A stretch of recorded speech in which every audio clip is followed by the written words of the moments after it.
Likas sa ating mga Pilipino ang maging matiisin, kung sa Ingles ay resilient. Bagamat napakarami ng mga hamon at hagupit ng buhay, pilit na sinusuong ito upang mairaos lamang ang ating mga pamilya. Base sa mga konsepto, ang human resource ay ang maituturing na asset sa isang organisasyon at maging sa sosyedad, dahilan sa sila ang tumatayong scaffolding ng ating bansa. Kabilang rito ang mga organisasyon na kanilang kinalalahukan na base sa mga pag-aaral ay ang institusyon na kanilang pinaglilingkuran at pinibigyang serbisyo upang makamit ang kanilang mga objektibo. Sa kasaysayan, ang pag-usbong ng human resource ay di hamak na nagdulot ng magandang dulot sa larang ng uring manggagawa.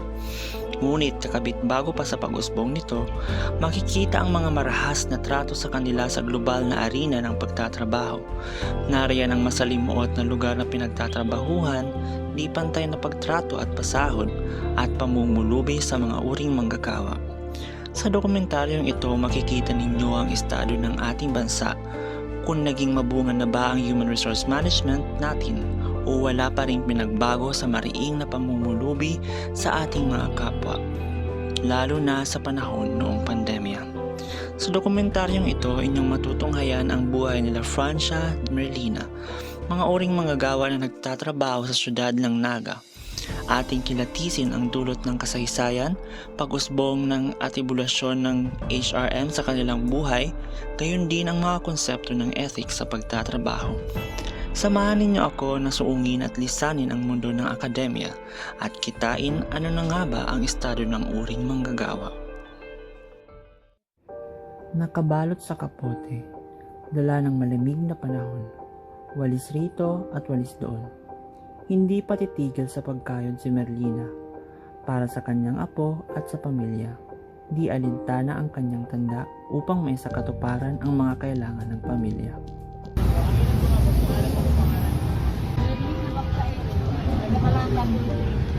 Ano pong trabaho mo, ma'am? Street sweeper. Tapos po, paano po nakakatulong sa inyo ang trabaho? Yung nagdaaron kami, aron na po dito na o. At daw, nakakamang saan sa iyo naman, kasama naman yung mga ako.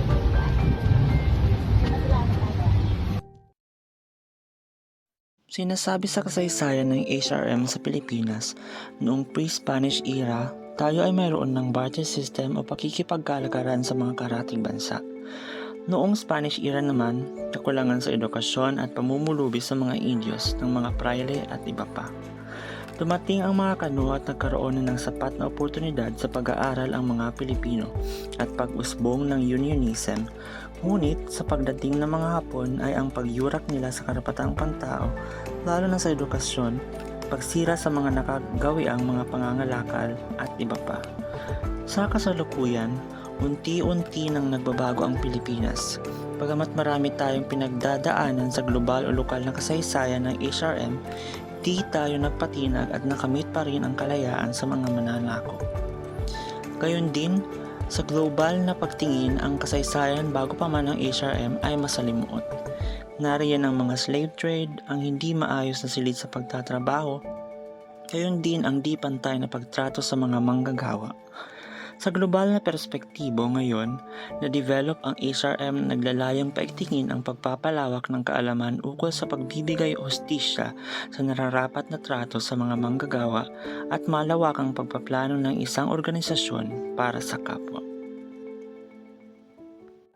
Sa sulok ng kanto sa may hagdanan at di abot ng liwanag sa parte ng Naga City People's Mall, aming natanaw ang isang babae, si Francia, kasama ang kaniyang anak na nagtitinda at nag-aayos ng luya na kanilang ipinagbibili kasama ang mga pitaka. Kakarampot na bilang ng tao ang humihinto sa aming pagmamasid sa kanila upang bumili. Tanging lingon lamang ang inililimos ng mga taong dumaraan sa kanilang paninda. Di makapupuno sa kumakalam na tiyan at sa bulsang kulang ang laman. Yun pong kung ano pong pangalan po ninyo? Andiyo Sunday Stabit Noy. Sana pong trabaho po? Yan, nagtitiritin ako sa market. Ano pong mga common pong tipiting na rin doon? Halimbawa, magaling mo, yung mga lakya. Titinda man akong gulay. At ano po?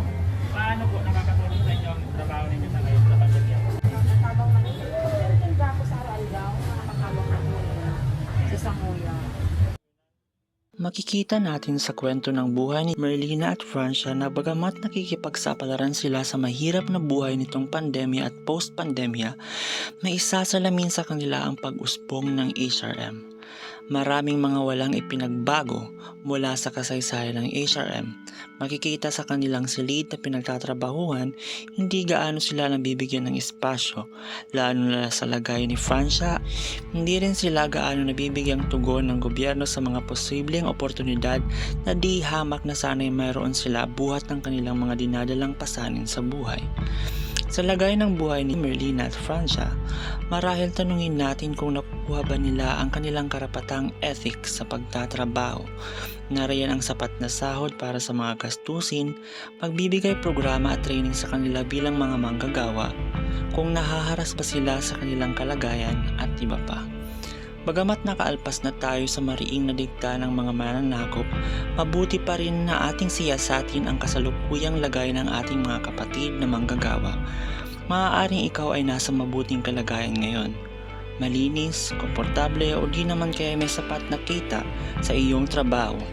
Pero alalahanin natin sila, ang mga taong nasa laylayan na dapat sana ay may mas pagtuon pansin sa kanilang mga hinaing upang makaangat sa hakbang sa buhay.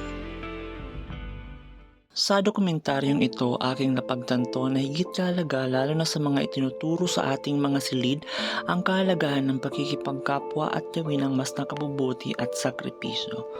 Ngunit mahalaga rin na magtira tayo sa ating mga sarili, hindi sa kinakawawa natin ang mga kalagayan ng mga nasa laylayan, kundi sana'y ito ay magbigay inspirasyon lalo na rin sa aking sarili na mas pagbutihin pa ang sektor ng mga manggagawa.